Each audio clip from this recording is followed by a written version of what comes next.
Love. Some would say it took a backseat when the pandemic forced us apart. As a family-run and proudly Canadian-owned company, Charm Diamond Centers saw the need to bring us together with tales of love and created the Canadian Love Map podcast.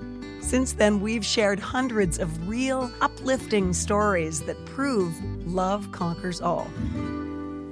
So thank you for listening. We couldn't do it without you. And remember, love starts here. This is a true Canadian love story. We were meant to be together. I can't imagine my life without you. Honestly, he's the light of my life. It's nice to be in that tractor beam of love. I'm her biggest fan. I think I knew I'd lost my heart again. I knew I wanted a marriage like that. Difficult roads can lead to very beautiful destinations. Well, love is the most important thing. My motivation had always been to pass the stories on. Like I didn't know as a child what that really meant for my grandmother to be a war bride, and I didn't want that to be lost. I want my kids to know about their great grandma, and I want their kids to know about their parents before they came along and the love that's there. Hi, I'm Nancy Regan. Dear listener, today's multi-generational love story belongs to Carly and Adam and Irene and Nick. This is an epic tale of retracing family history and writing a whole new chapter of romance, including a wedding that was a surprise to the bride. Signed with love, the Canadian Love Map. All right, I've never started an episode like this before, but here goes. Carly and Adam up in a tree, WRITING. You know what? Your story of writing love letters to one another is really beautiful. Tell me how this all started. Well, I stumbled upon 110 love letters that my grandma wrote to my grandfather just after World War II. And we found them when we were moving my grandfather into a home. My grandmother had passed in 98. So these were tucked away by her years prior. And did he know they were there? I don't think so, because we had talked to him about his version, because they're one-sided. They're just hers. Mm-hmm. And we talked to him about his, and he said that he burned them. Oh, really? So, yeah. So he was fine with us having them at the time when we found them. But yeah, I don't think he knew they were there. My grandma saved everything. She just squirreled away everything. I think probably because of the times that she lived through, but she kept like coupons and greeting cards and shampoo bottles from hotels, everything. What was the experience like finding them and reading them? My mom found them, and I wasn't living at home at the time. So the next time I came home, we read through them, and it was pretty amazing to feel my grandma's spirit, I guess, and mm-hmm. character coming through her words. We kind of felt like she was sitting there with us reading as we were reading her words. It was pretty amazing. Yeah, it sounds like magic. And then what happened? Well, then they kind of just became a family, like a special family heirloom. And we didn't really think much of them other than how cool they were. But it did prompt us to start reaching out to family members and looking into our family history. But it wasn't until I was in California, I just so happened to be in Long Beach and flipping through a magazine at a hotel we were checking into, and not Adam and I, we hadn't met at this point, but it was a friend and I, and I saw the Queen Mary in the magazine, in the local magazine, and that was the ship that my grandma took over from England. And I just said, we need to go there. So we went to the ship and I lined myself up. I had a picture on my BlackBerry at the time because it was like 2012. I had just so happened to snap that picture when I was visiting my grandfather a couple of days prior to my trip. And so I went and I lined myself up to the fence that they stood in front of, and I recreated the photo that they had taken years prior. And then in that moment, I was like, I'm going to England. I just had the idea. Wow. And then right when I got home from that trip, I pulled out the letters, I put them in order by date. And well, first I Google mapped the address to see if it still was, if the house was still there, and it was. Where the letters were written, you mean? Yes. Yeah. Really? So that's when I came up with the idea to go to England. And then once I put them in order by date, I realized that it was from January to July of 1946, and there were 110 of them. And at that time, it was like March, so I had time to plan the trip. And I went from January to July of 2013, 67 years later. So. And your idea was to write your way through this journey, right? Yes, yeah. So I had always been writing journals and diaries and things like that growing up. But I started on my prior travels, I had started blogging a little bit and just sharing my writing with others. And I thought, yeah, I'll just start a blog and maybe put this into a book someday.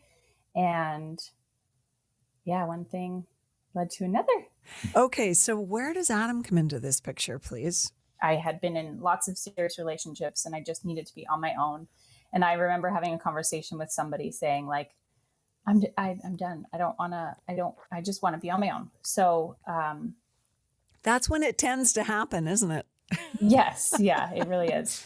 I had come up with this idea and I was, telling people, and also because of the time in my life, I was doing things, like I said, that I was just open to. So I was singing at coffee houses and doing things that I normally wouldn't do, just saying yes a lot. Mm-hmm. And Adam came because it was a mutual friend that I was singing with. We were doing a duet, and we had known each other from high school, but we just knew of each other. Like we didn't know each other well. Mm-hmm. And he was 2 years older than me. So, yeah. And so I knew him and I said, oh, hey, and nice to see you. And I think I brushed his arm or something because I was like nervous and I was just chatting with everybody because I was about to go sing in front of people.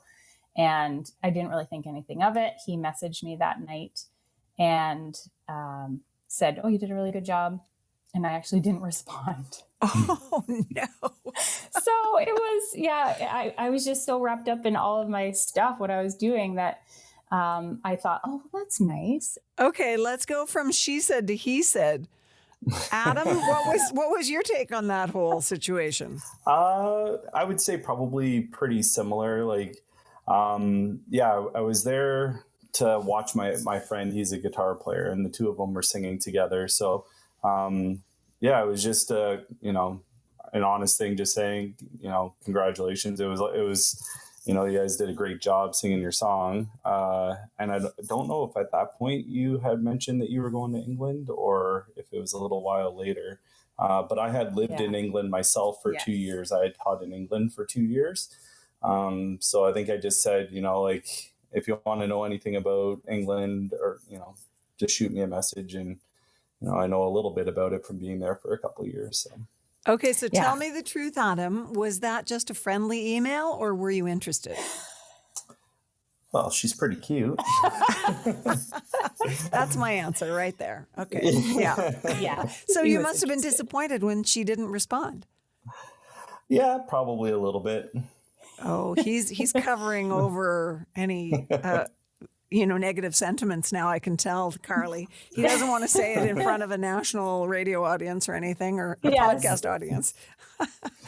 Okay. Well, it wasn't long after that our mutual friends kept inviting us places at the same time, and it was like connections and yeah. And were they matchmaking? I don't think intentionally, because after our first date, we showed up at their house and they were genuinely confused. Oh, really? They were like, oh, hi, guys. What are you two doing here together? Yeah. So, yeah. All right. Terrific. So off you went on your own, and tell me about that voyage. Well, he surprised me a week before I left. with a flight. So he came with me for that initial trip. So, and to just help me get situated and find a place to live, because I was just going over there with a backpack. Yeah, pretty much. And I had friends there. I had a couple places that I could use as a home base, but my plan was to get my own little flat. And so he came with me, and we had a wonderful week. And we had talked about him staying while he was there, but we were like, we are going to run out of money very quickly. And I had a visa to go because my grandma, I did like an ancestry visa, Right. but Adam didn't. So he could have taught again or something like that, but we just didn't really go down that route. And he kind of also probably knew that I needed to do it on my own. Yeah. So we had a wonderful week. And then that was when he proposed. Oh, he proposed over there. Yeah. So right before he left, he proposed. So then I was writing letters home to my sweetheart. Okay. And when did you come up with that idea that you would sort of recreate that love letter relationship? Probably once I knew he was on board. I think just to, really feel what it's like to the anticipation of waiting for a letter to show up in the mail. With the way technology is today, you can talk to anybody around the world in an instant. But to actually just sit there in anticipation for a letter, we thought was pretty cool. And we had saved things in the letter that we wouldn't talk about over FaceTime or, text or whatever. So it was always cool to grab those letters and read what was going on. And I did come up with the idea. I think I thought about this probably in the beginning weeks when we were writing letters back and forth, that I would like at some point to only be communicating by letter. So that final month that we were apart, we just corresponded through letter.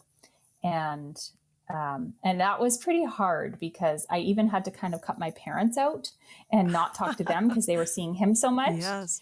And so we truly felt what it was like to wait. And then I took the ship home just like my grandma did. And, that was 7 days also. So we didn't talk for that whole month, and then we were reunited at the end, but I'm getting ahead of myself. So when the two of you were writing back and forth across the ocean, did you notice any parallels between your story and your grandparents, Carly? Yes, we did. There were quite a few because Adam and I we hadn't found a place to live yet because we were just engaged. And so he was kind of out looking for houses, and my grandfather was doing the same. And so he also was looking for a job, and my grandfather was looking for a job. The biggest parallel was just how much we were missing each other and wanting to be together. Except I was choosing to put us through this, but my grandma was not. She just had to wait patiently for the process.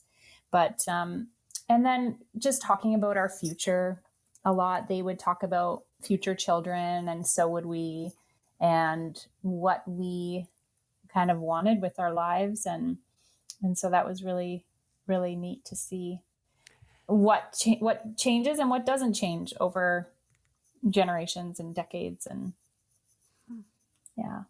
How did Nick and Irene meet? They met at a dance hall in 1944. What do you know about that scene? Well, from what the stories that they have told us, it was he was out. It was his birthday, and he was out with a bunch of soldiers, and she was out with a bunch of women that she was working with because she was working for the Royal Aircraft Establishment, disassembling German aircraft. So she was a mechanic during the war. Really? And yeah, and so they met. I think he went up, or no, she went to him and asked him for a dance, and he actually declined and said, "I'm not much of a dancer." but I'll walk you home at the end of the night. And so that happened. And it was his birthday, so he was a little tipsy. And he went to like lean in for a kiss, and she was gone. She was up the stairs. And it was like a couple of days later, he found her address tucked into his uniform. So then they started corresponding back and forth. Wow, that's a great story. She sounds like a woman who knew what she wanted. Yes, she was very, very bold, went after what she wanted for sure. This podcast is brought to you by Charm Diamond Centers, Canada's largest family-owned jewelry store. They are proud to be putting love on the map, and the staff at Charm Diamond Centers are thrilled to be a part of your love story too. So visit charmdiamondcenters.com or one of your local stores. Love starts here. Okay, so this is the next chapter of the story, which I just love. Tell me about your engagement party. Quote unquote engagement party. Yes. Well, Adam kind of took the reins with planning our engagement party, because I had been to, I think, 15 weddings in 2 years, and it was just like it was a lot, and I was over it. And he knew that all of these decisions that you have to make for parties and weddings and everything stressed me out. So he was planning the engagement party. And also because of what I just said, he knew that I would probably be stressed out about the wedding. So it was actually not an engagement party at all. Well, when I proposed to her in England, I think we took a train back to Manchester to your friend's house, because that's where I was flying out of. And during that last few hours that we were together, we had started putting together a list of people that we would probably invite to a wedding, and who would our wedding party be, and some of these decisions that are pretty big when it comes to the whole wedding planning. What are the 5 must-haves, that kind of stuff. Yeah. So, we had talked a lot about that. And then, when I got back to Canada, I went over and I talked to her mom, and I just said, look, we both know your daughter and how stressed she will be during, a wedding. What do you think of this crazy idea? And her mom was surprisingly on board, because I think she realized, how stressful it could be. When I told my parents, they were shocked, I would say, to say the least. They're like, are you sure this is what you want to do? I think I probably heard that a few times. And are you sure this is what Carly would want you to do? Yeah. They didn't know me that well at that time. No, they didn't. So they were putting yield signs up whoa, slow down here. Yeah. Isn't that great? So, okay, so tell me how you sprung the surprise on Carly, and when was that?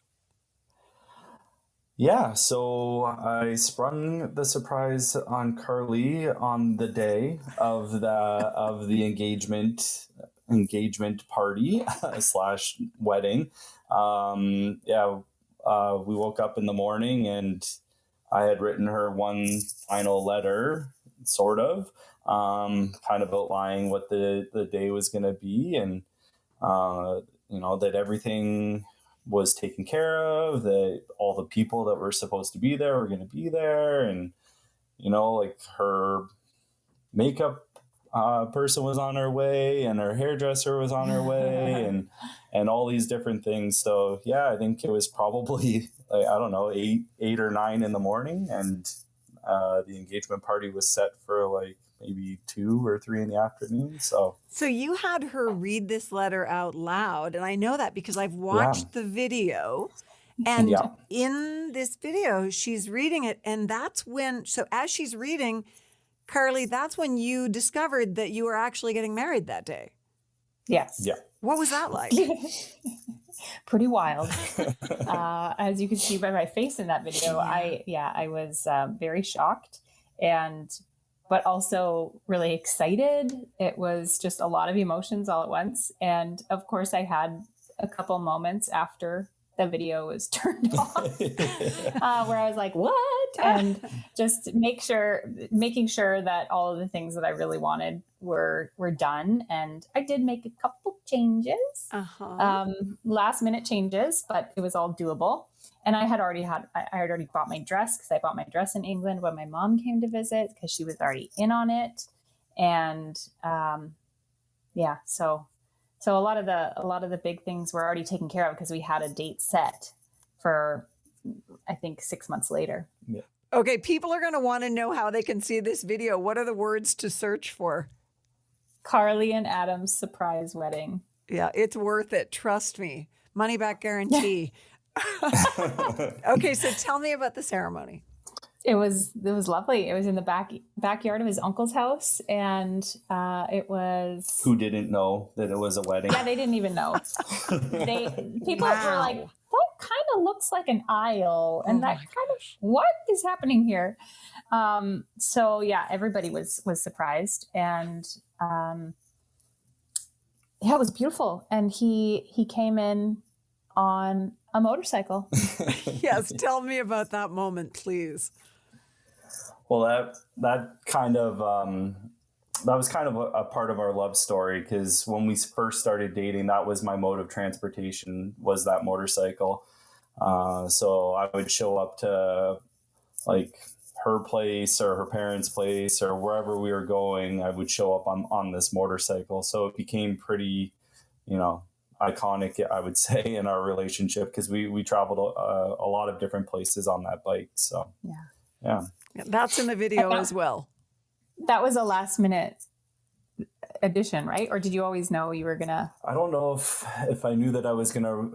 I'm not sure, because all of the guys. So like my wedding party, we got together at my parents' place and we got ready, and then I think almost everybody in my wedding party, or at least like my dad, my brother, and my brother-in-law, all have our motorcycle licenses. So we rode over to the wedding on our bikes, and that was kind of like, your last single moment, hurrah, as we're riding, what happened. And as we were driving over there, I actually couldn't find my phone. I couldn't remember where I put it. So I pulled off on the side of the road, and they were like, what's happening here? Is he turning around? Like, what's going on? Cold feet. So yeah, Runaway so they groom. pulled off, and they're like, what's going on? And I was like, I can't find my phone. And they're like, oh, okay. We didn't know what was happening. So, and then away we went, and yeah. It might have been one of them that had the idea. I don't know. But it was a beautiful outdoor backyard wedding, and his sister married us. She did a really beautiful ceremony, and then there really wasn't, because everybody was there and it was a big surprise. We just kind of started the party after that. Yeah, and people were dressed for an engagement party, so they were in flip-flops and khakis because it was the summer. Like they had no idea. Like even my grandma, she was running shoes and shoes. Yeah. So memorable. Oh, that's really beautiful. Yeah. Okay, so I'm going to do something a little different now. Usually in these podcast episodes, when it's a couple, I will say, what do you love most about the other? But instead, I'm going to say, Carly, can you please do a verbal love letter to Adam? Aw, like present day, right? Yeah. Okay. Dear Adam, I feel like the luckiest girl in the world to have met you. And I love our love story, and I love our life that we've built together. Our 3 beautiful children. This is everything that I have ever dreamed of. And especially when I was in England writing you letters every day, this is all I wanted. I love you so much, Carly. Okay, that's really beautiful. Adam, I don't know. It's a tough act to follow. It's a very tough act to follow. And I think Carly would admit that I am the emotional one here. So, dear Carly, I knew from the moment that we met at the coffee house when you accidentally brushed my arm that this was going to be something that would last for a long time. And from our second date, when I told you that I wanted to have kids and that you would fall in love with me and someday agree that you wanted to have my kids too, to the moment of actually having 3 kids has been crazy. We have moved across the country, bought our first condo, moved to our first house, and have had so many adventures along the way. It's been amazing. Aw. Well, I just love your story. And I also love the fact, Carly, that you put this story in a book. Just tell us briefly about that. It's called Life's Letter. And you took your blog writing, your love of writing blogs and writing in general, and you created this beautiful book. Yes. Yeah. So I had always had the idea to write the book, and it took me 9 years to finish. It was a long journey. And my motivation had always been to pass the stories on. Like I didn't know as a child what that really meant for my grandmother to be a war bride, and I didn't want that to be lost. I want my kids to know about their great grandma, and I want their kids to know about their parents before they came along and the love that's there, and just the stories. I think that it's so important to pass stories on from those who come before you, and that was always my motivation. And I mean, it's just amazing that other people are enjoying it and telling me what it's inspiring in them. So there's lots of really wonderful things that are coming from it, just like this podcast opportunity. This is wonderful. But it's just, yeah, it's grown into a lot more than what we originally thought. Yeah. Like originally we thought it would just be like a book for us that we would have on our shelf and, let our kids read or, but it's grown into a lot more than what we originally thought it was going to be. Mm-hmm. It's so much more than a family heirloom, but it certainly will be that for generations to come. And I have to say, my favorite is, the favorite page for me is 28, where I see the picture of Grandma and Papa at the Queen Mary, standing in front of the Queen Mary, and then you, Carly, in the exact same location in front of the same ship. So that's just a taste that should get people curious. I want to say thanks so much to both of you. What a beautiful story. Oh, thank you so much. We really appreciate it. Dearest darling, today was my first day on the Queen Mary. Oh, it is so magical. One thing that's for sure is that you would love it, especially the king-size bed. They've pushed 2 twins together, but I'll most likely just use the one side.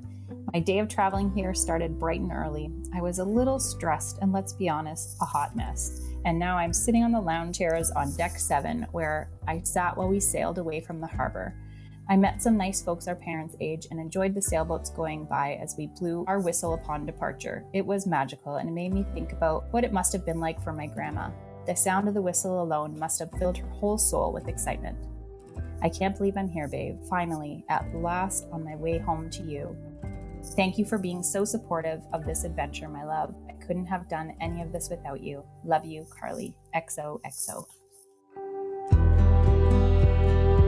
Thanks so much for listening to the Canadian Love Map. If you love us, please subscribe and share. We'll be back next week with another love story to add to the map. This podcast is presented and made possible by Charm Diamond Centers. It's hosted by me, Nancy Regan, and is produced and distributed by Podstarter. This has been a Podstarter production.